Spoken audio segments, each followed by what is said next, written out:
ও বীরভূমের বাঘ বীরভূমের বাঘই থাকবে। আমি বলেছিলাম বীরভূমের বাঘ খাঁচায় আটকে বেশি দিন রাখা যাবে না। খাঁচায় যখন বাঘ আটকে থাকে তখন শিয়ালরা হায়নারা হুম হুম করে, কারণ বাঘ ভেতরে আছে বলে। সেই বাঘ বেরিয়ে গেলে আবার তারা ল্যাজ তোলে পালায়।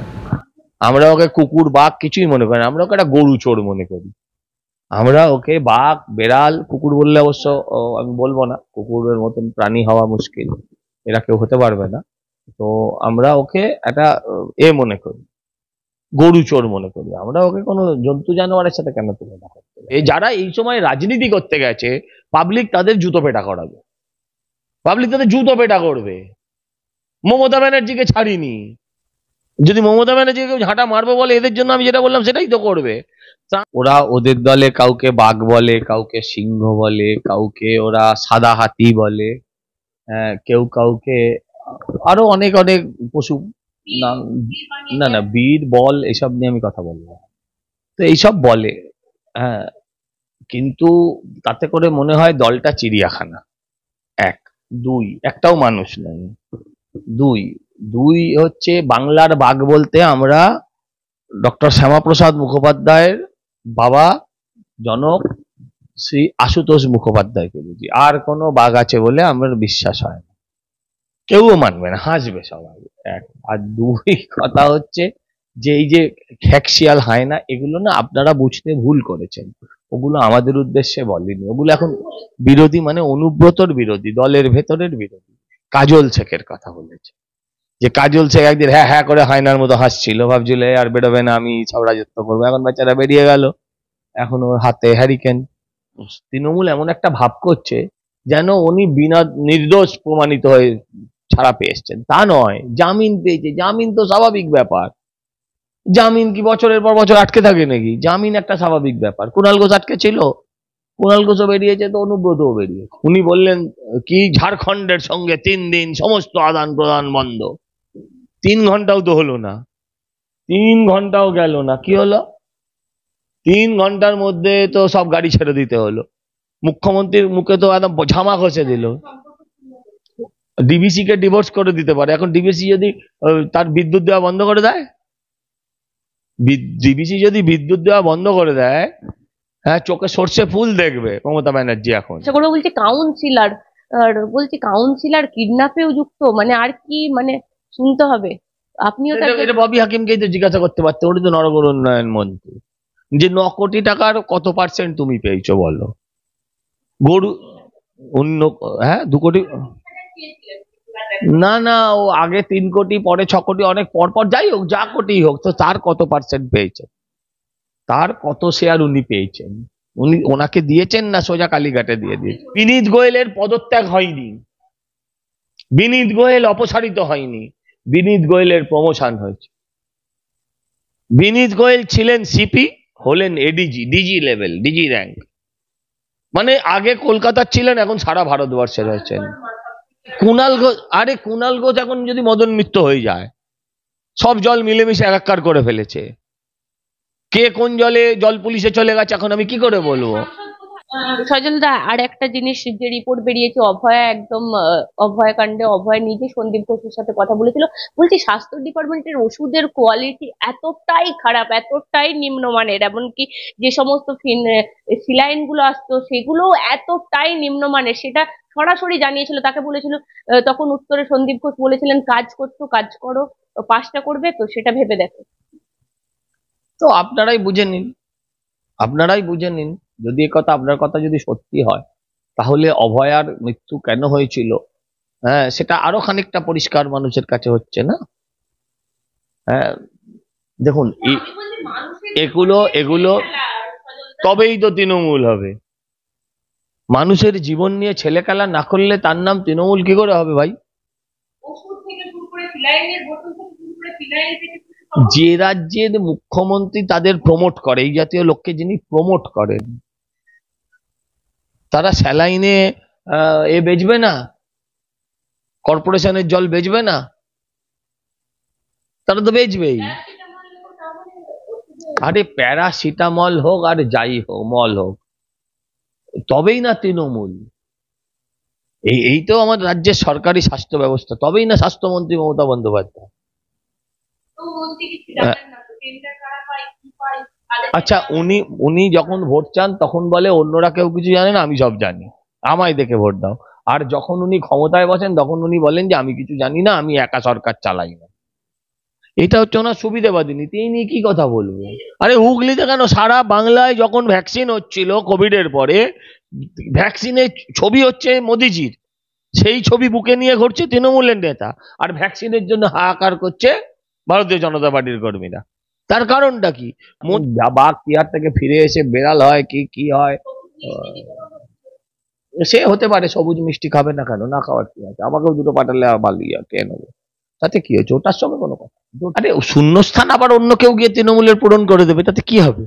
তিহার ফাঁকা যাবে কেন? তিহারের শূন্যস্থান অন্যরা কেউ গিয়ে না না, এই যে এই মামলা হচ্ছে, এই মামলায় দেখো না কত লোক যাবে তিহারে, ও সব ভেবে লাভ। কুণাল ঘোষ বলুক কি পেয়েছিল, কুণাল ঘোষকে আটকে রেখেছিল কেন? কুণাল ঘোষও তো বেল পেয়ে মুখপাত্র হয়েছে। তো অনুব্রত মন্ডলকে এবার একটা কিছু ভালো পোস্ট টোস্ট করে দিক, সে কি থাকবে, জেলা সভাপতি থাকলেও ছোট ব্যাপার, এটা রাজ্য স্তরে জাতীয় স্তরে করে দিক, national spokes person Anubrata Mondal, heavy TRP হবে, পুরো একটা কমেডি সার্কাস হয়ে। সিআইডি তদন্ত করেছিল তো কুণাল ঘোষকে, মমতা ব্যানার্জি জেলে ভরেছিলেন, কিন্তু তাও তো বেরিয়ে গেছে। কারণ জামিনটা স্বাভাবিক, তদন্ত প্রক্রিয়া শেষ হলে জামিন পাওয়াটা স্বাভাবিক। এবার বিচার প্রক্রিয়া শুরু হবে, বিচার প্রক্রিয়ায় যদি আবার দেখা যায় যে না উনি দোষী, জেলে ঢুকে যাবে, আবার খাঁচায় ঢুকে যাবে ওদের কথা অনুযায়ী। হচ্ছে যেন অনুব্রত কাসব, জামিন কেন হবে না? গরু চুরি করেছে, জামিন হবে না কেন? এই তো এক মিনিট, আরে না না, কখনো না, কোনোদিন বলিনি আমরা এরকম কোনো কথা। জামিন হবে তো স্বাভাবিক, কিন্তু 2 বছর লপসি খাওয়ার পর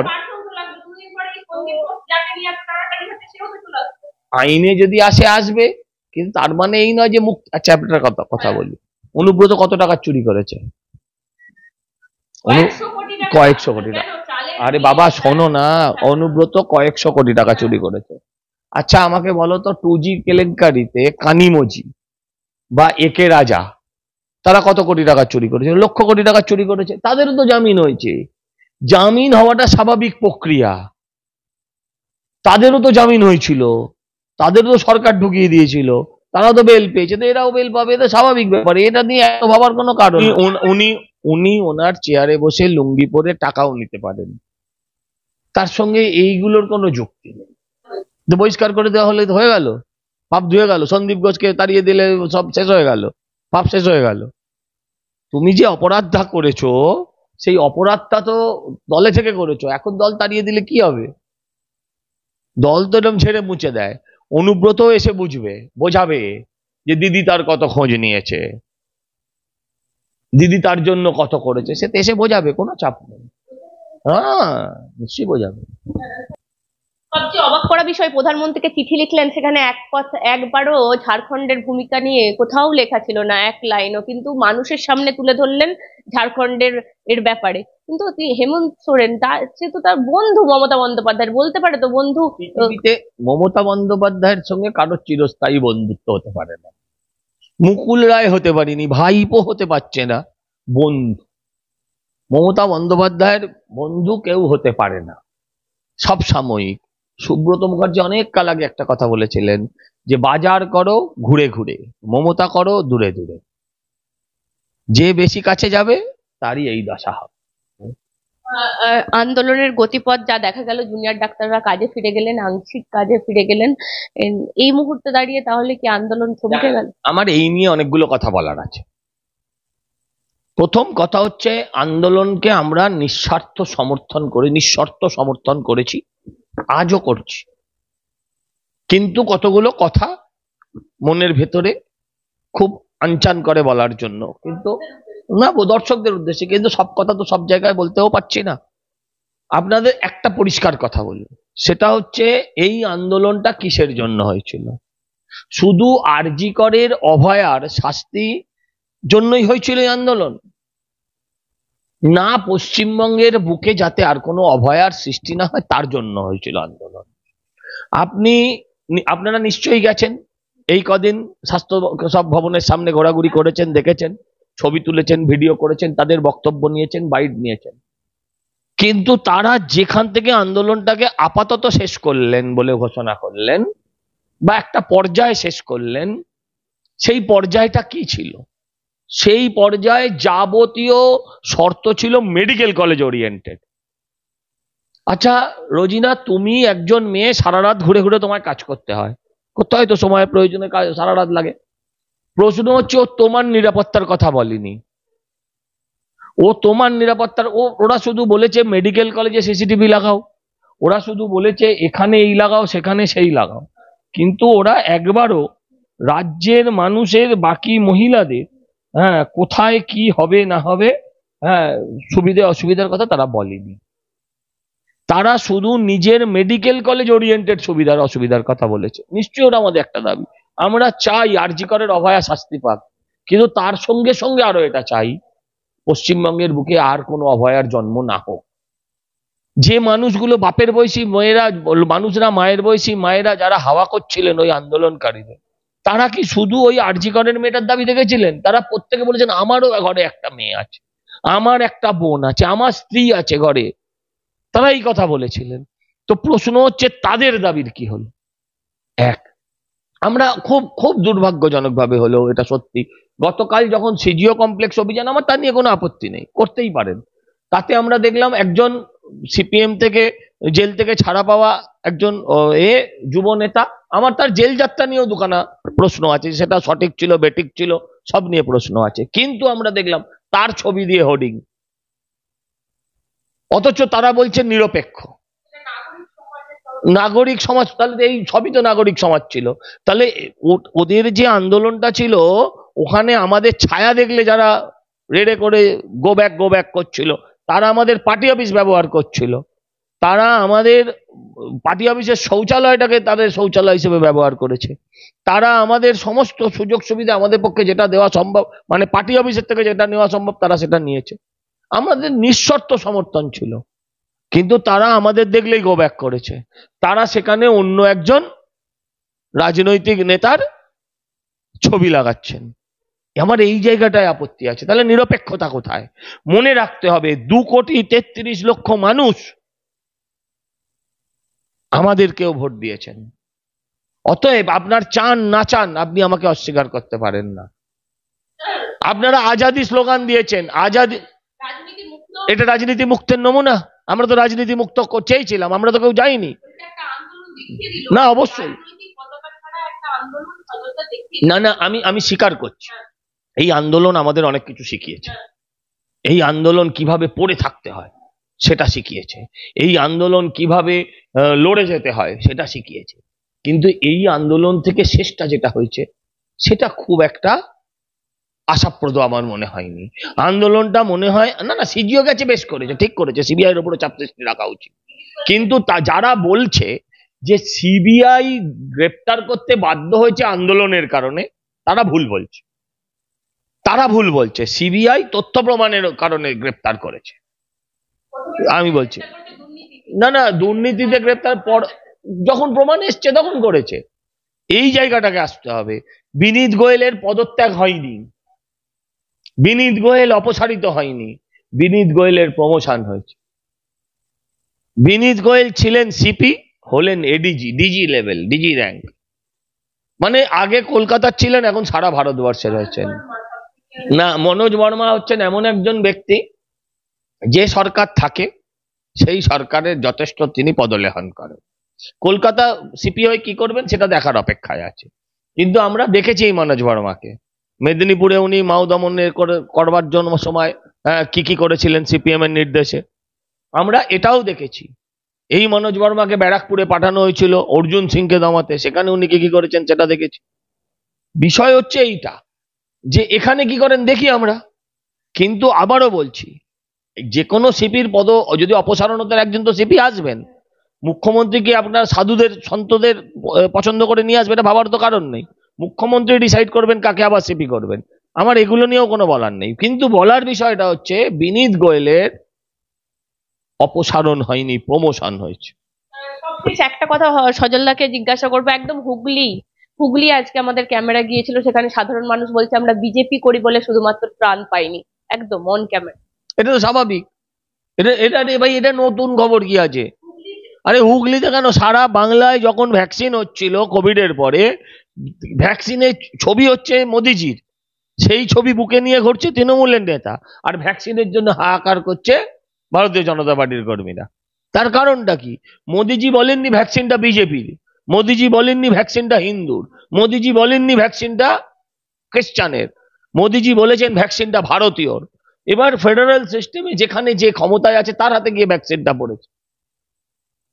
তখন যদি আমি কাউন্সিলর থাকতাম, ভ্যাকসিন আমার এলাকার ভ্যাকসিনের নেতৃত্বে আমি থাকতাম, যিনি ছিলেন তিনি এই দলবাজি করেছেন ভ্যাকসিন নিয়ে।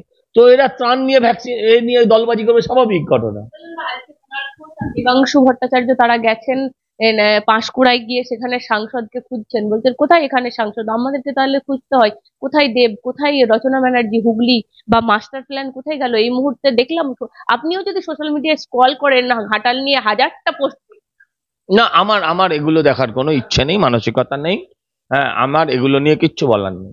দেব হয়তো খিচমেরি ফটো করতে যায়নি, বাকিরা খিচমেরি ফটো করতে গেছে। ওরা গিয়ে দেবকে খুঁজছে, জলমগ্ন মানুষকে নয়। জলে ডুবে থাকা মানুষকে যদি গিয়ে বুঝতাম 1 কিলো চিড়েও দিয়েছে, তাহলে বুঝতাম কিছু কাজ করেছে। না না, অভিজিৎ গাঙ্গুলি কি করবে? ত্রাণ কি সাংসদ দেবে? ত্রাণ সরকার দেবে। আরে কুণাল ঘোষ এখন যদি মদন মিত্র হয়ে যায়, সব জল মিলেমিশে একাকার করে ফেলেছে। কে কোন জলে জল পুলিশে চলে গেছে এখন আমি কি করে বলবো? না, এগুলো এগুলো দেব কোথায় বলছে? আমি আবারও বলছি, এই দেবার দায়িত্ব কার? সরকারের। সরকারের দেবার দায়িত্ব। দেবের হাত দিয়ে হতে পারে, আমাদের সাংসদের হাত দিয়ে হতে পারে, যদি ওরা দেয় সেটা হতে পারে। কিন্তু প্রশ্ন হচ্ছে, যারা এই সময় রাজনীতি করতে গেছে, পাবলিক তাদের জুতো পেটা করাবে, পাবলিক তাদের জুতো পেটা করবে। মমতা ব্যানার্জিকে ছাড়িনি, তাহলে যদি মমতা ব্যানার্জিকে কেউ ঝাঁটা মারবো বলে, এদের জন্য আমি যেটা বললাম সেটাই তো করবে। ত্রাণ নিয়ে দলবাজি করাটা খুব বড় মহাপাপ। কোথায় উস্কাচ্ছি আমি? না না, একদম বাজে কথা বলছেন, আমি কোনো উস্কাইনি। আমি মানুষ কি করতে পারে সেটা ওদের সাবধান করছি।